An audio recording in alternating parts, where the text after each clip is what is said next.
Once I had a secret love, that lived within the heart. Hi everybody, wow, fantastic to see such a full cinema. This is just delightful. My name's Sal, I'm from SpringOut, and we're working with the Rainbow Film Festival for this, the 9th year of the festival here in Shrewsbury, which is just quite amazing really. And we traditionally do a little bit of something about the money that the Rainbow Film Festival raises and needs at this juncture. So the Rainbow Film Festival needs money. I was thinking, people don't really know why. But the film festival needs money to pay for licences, to pay for publicity, to transport guests from various parts of the world and the country. We've got a few of them around this year, certainly. And this whole licensing business that people aren't so aware of, I say glibly, we need money to pay for licences. They can range in price from nothing to, I don't know, 350 quid, 500 quid, depending on the film that it is that we're wanting to screen. So that's sort of where the money goes to generally. Each film has a main sponsor, and this year's sponsor, got a nice banner here, Shropshire Unison General Branch. And I'd like to ask Sarah Brown, who's Assistant Secretary, to just say a few words. All right, thank you. Thank you, hello. My name is Sarah Brown, I'm the Assistant Branch Secretary at the Shropshire Unison General Branch, and we're delighted to be sponsoring the film today. Unison have been long-term sponsors of the Rainbow Film Festival because it promotes and supports the values that Unison promotes and supports, such as equality, fairness and respect for all. So Unison supports not only this festival, but the right to feel included and represented. So please enjoy the film.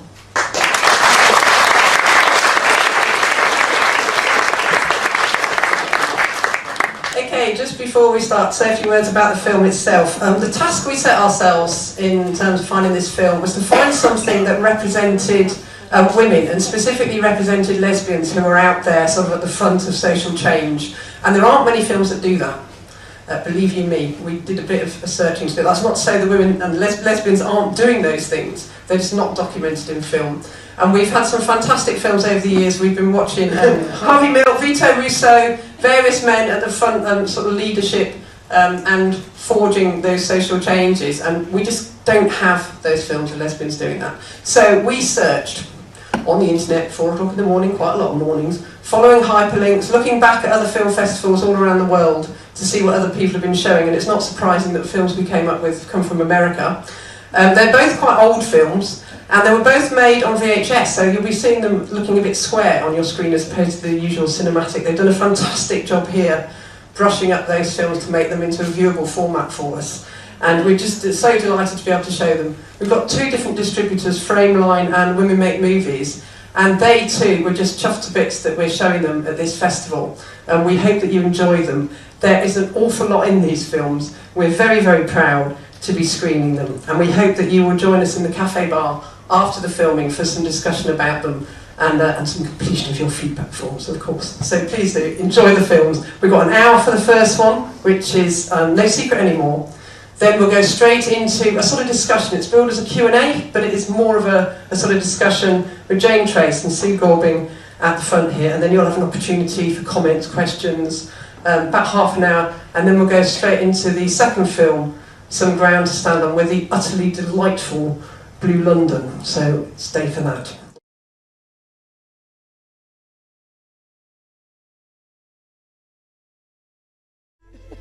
In the mid-1950s, conformity was at its height. More than 10 million paint-by-number kits were sold each year. Society lived by the numbers and stayed within the lines. Homosexual culture existed only in codes and subtext, hidden between the lines. Once I had a secret love, that lived within the heart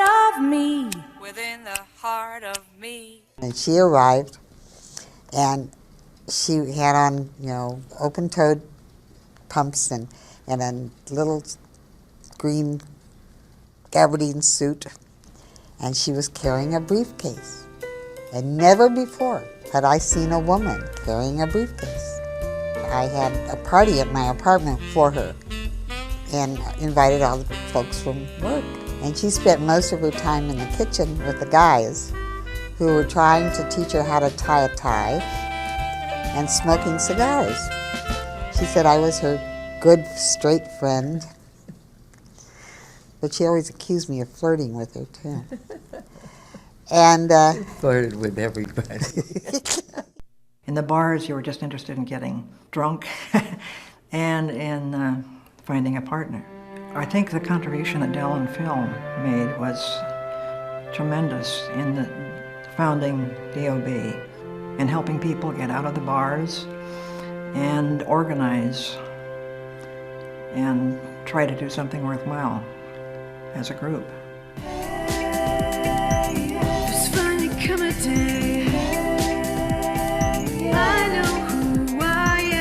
We've seen change that we never thought would happen in our lifetime. The fact that we're sitting here talking like this is a miracle to us. There's no secret anymore. Never in the world could we have dreamed of the gay games, or that we'd be electing our own people, or that we'd be marching on Washington. Marching on Washington, or any of that. You have to be involved in politics, and that is where change has come about that I have seen in the last 50 years.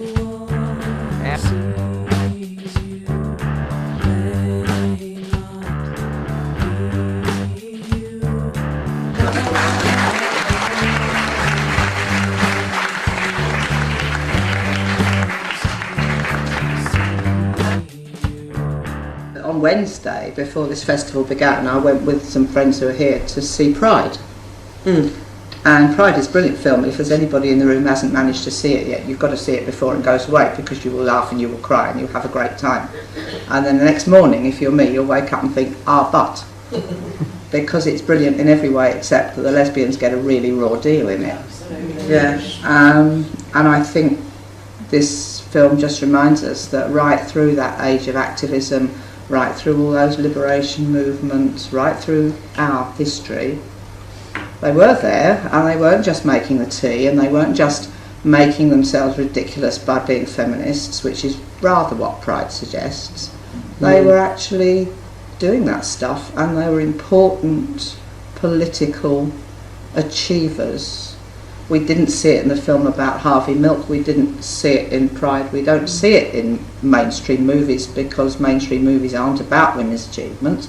And that film just puts it all right and puts the bits back in the jigsaw that are always missing, and mixes it with those other politics. So I think it's a great film. Yeah, I think the thing that I was reminded again watching it was I first came across Del Martin when I came across the book Battered Women, which really, and I was probably young. It was a long time ago, wasn't it? Probably in my late teens. And that kind of really spoke to me, and subsequently I got involved in campaigns around domestic violence in Birmingham, and was involved in one of the first refuges before we had a refuge. But and it reminded me as well of that whole thing around lesbians were considered, as long as we kept quiet, it was okay, because we put straight women off, and it was quite powerful even then. But you know, lesbians are involved in a lot of activity in this country as well. Yes, I think so. I mean, a lot of the women, as some of you know, I've spent the last 4 or 5 years interviewing old lesbian women about their lives, and huge numbers of them, those that were activist, because there's another whole conversation about the history of people that didn't come out, who don't even get on the radar. But of the people who were activists, most of the old lesbian women that I know or have met were also active in other causes. They were in, anti-racism, they were in the peace movement. They were in the women's movement. They weren't just lesbians. And I think that's part of our history, that wide activism. That comes across very well in this as well. But it does feel really important that we actually dig out that history and remember it. Yeah. I was again surprised watching it a second time is all the things that they'd actually got involved in and started. But the thing that really shone through for me was that they actually loved it. and they loved each other, and they loved doing that kind of political activity and supporting people, and which is it was exciting, wasn't it? It's great. I mean, can I just say another thing that's going to come out a bit negative? Sorry, because it is a brilliant film. But the other thing, if I can just get on my hobby horse for a minute, that I always think when I'm watching something like that, is that anything you ever do see like that, always, as Sal said earlier, comes out of America. Our history is not actually quite the same, especially through the 50s and 60s. It's actually quite different politically. Where's our film? Films. Where's the film? Yeah, where are the films about us? All those stories. That's the other thing, I think. Yeah. But it's, that's a small quibble, really. No, but I think it's really important that we're making those films. Okay, so we're going to kind of open it up. Hi. You say about history, and it reminded me, are you saying lesbian activism is dead? No, not at all. So we need to know, I think that we need to know more about what lesbians have done and how they've contributed either to the women's movement or, to the gay movement or the environmental movement or whatever it is, yeah. And I think there's loads of stuff still going on, but it feels like it's quite hard for us as film programmers to find stuff that highlights what lesbians are doing. I think that's what I was trying to say. Yes, I just wanted to say there's so much in it that I'm a man I just had no idea of, and I've been involved in gay lib these 40 years. It's a marvellous film. Thank you. Thank you. I think that's lovely and also very true, because I think you're pointing up one of the things about our history in the last century, which was that it was happening in little pockets. My gay men friends don't know a lot of the stuff that happened to us, and I don't probably know a lot of the stuff that happened to them. And to go to the previous question about whether lesbian activism is dead, no, but I think it's in generational pockets. I don't think younger lesbians, however politically minded they are, know that much about the political history of their, what you might say, lesbian grandmothers, because we don't have that in our lesbian and gay family. We don't have that thing that blood families do of telling our stories to the next generation. And I think younger women don't always know what women of Del and Phyllis's generation, of my generation, actually did and experienced. And that's sad, that's a loss. My question is actually, what year was it made in? And an observation, possibly, is that I was shocked to find that it was actually illegal to be a lesbian in America, and it never was illegal to be here until Section 28. So therefore, I think we've got very different stories. There was never there was obviously invisibility for lesbians, but it was never illegal. So therefore, I think gay men had a struggle against the law where women could just be invisible and there were no penalties. Perhaps that might. No, sorry. Yeah, no, do finish. But what year was it made, please? 98. I made in 1998. Yeah, I agree absolutely with you. I mean, obviously lesbians were never illegal, but to suggest that they could just be invisible and suffer no penalties completely erases a whole experience. I mean, one of the things about lesbians is that apart from fighting homophobia and being oppressed by homophobia during our whole lives, we've also had the double whammy of sexism. Okay, we weren't sent to prison, but a lot of us were beaten up and raped instead. We had our children taken away from us, we lost our jobs. It wasn't quite that easy. And I think, like our gay brothers, we still carry that damage with us. I'd like to respond to your query about why there aren't more films like this. As a filmmaker, I can tell you it's a very simple answer. It's about money. Yeah. And where the market is for films like this.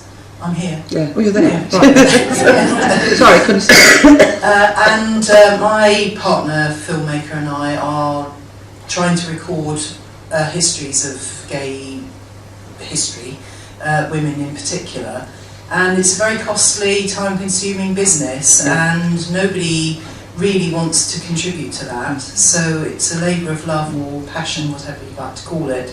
And unfortunately, unless people get behind that and support crowdfunding projects and things like that, then they aren't going to be made, because there's, certainly in my lifetime, I wouldn't have enough time to make them. Yeah, no, thank you for that.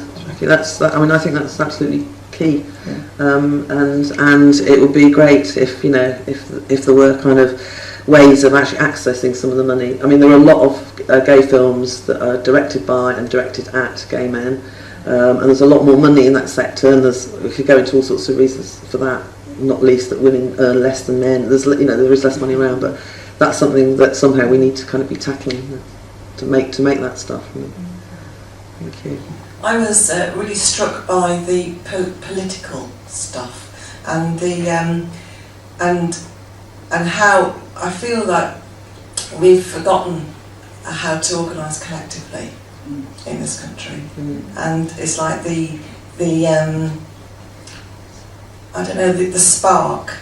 It's really hard, and it feels like we need to start organising collectively again and to understand how politics work and get. So what struck me about their activity, it was absolutely canny, and it was sussed, and they knew the systems, and they knew how to work the systems, how to make allies, how to develop, how to join the dots, and we need to be doing a lot more. It's interesting they both have backgrounds in journalism, which I think does make you fairly connected. But did you notice that as the film went on, a lot of the old women that were speaking, it said underneath, member of Old Lesbians Organising for Change. Yeah. And that's a very striking thing to me, that organisation still exists in America, still has national conferences every other year, and is more than a national association social group, as perhaps our Kenrick is. It's absolutely political, it's driven by a feminist analysis, and it's called Old Lesbians because they don't want to mess about with that, they're reclaiming that word, and it's called Old Lesbians Organising for Change. And we have nothing like it in the UK, and I'm absolutely fascinated by them, saving up to go to their next conference. We can report back. Absolutely. Yeah. Yes, I mean, I'd agree, and there isn't, and I think but it's general. I mean, it's actually, I think, the same for women who consider themselves feminists. It's quite hard to get women to actually come out. We've been trying to set up a feminist network in Shropshire, and, you know, there's one in Brighton. Kind of, is there? There's a new feminist network to make contact. And I think, given that we've got a general election coming up, sorry, to make a bit political plug here, we need to be making our voices heard as women, as lesbians, as feminists, or whatever. You know, old, young, and that feels really important.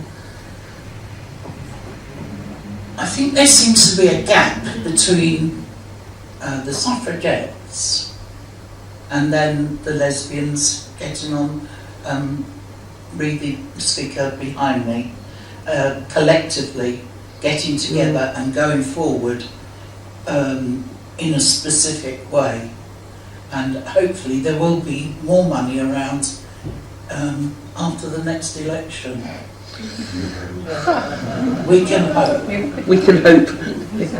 I just wanted to comment that in relation to the next election and feminist campaigning, to encourage anybody who isn't already on Twitter to sign up, learn how to use it, and to follow the coalitions of feminists and lesbian feminists who are working day after day on specific campaigns and are achieving success through petitioning and through getting debate going. And there's a real sense of excitement about the way in which it's expanding and the numbers of women who are using it to talk to each other and also to make change. So if you haven't got involved with it, I do urge you to just go and have a look at Twitter, how to use Twitter site, and get yourself on there.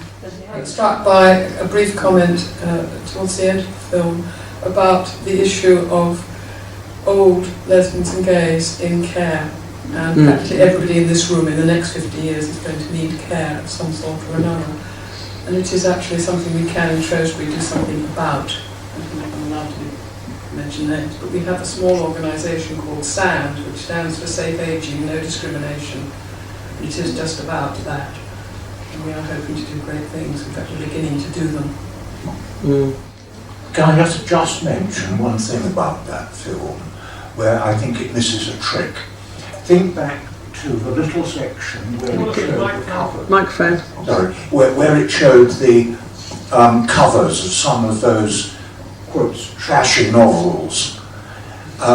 Because the authors, particularly, which were shown, were lesbian. And if you read those books from back then, and a lot of them are still available, then they contained some portraits of extremely strong women. And that seems to me that those things we know from reading people were lifesavers before the politics really got going. They absolutely were. We had a cardboard box, very battered, full of that stuff, that was just taken round to every lesbian social meeting, and we all read the whole lot. They were mainly American because there wasn't much English stuff then. And we did.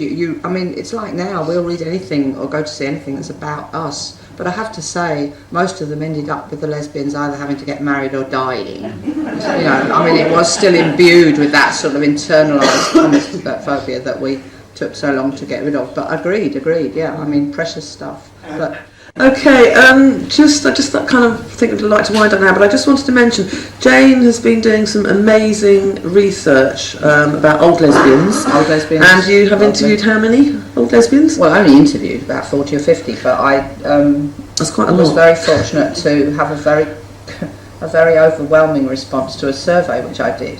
And I've now got a lot of data based on the responses and opinions of 400 women between 60 and 90 who identify as lesbians. So that's quite a powerful database, and I'm hoping to be able to make use of it in the future to good ends.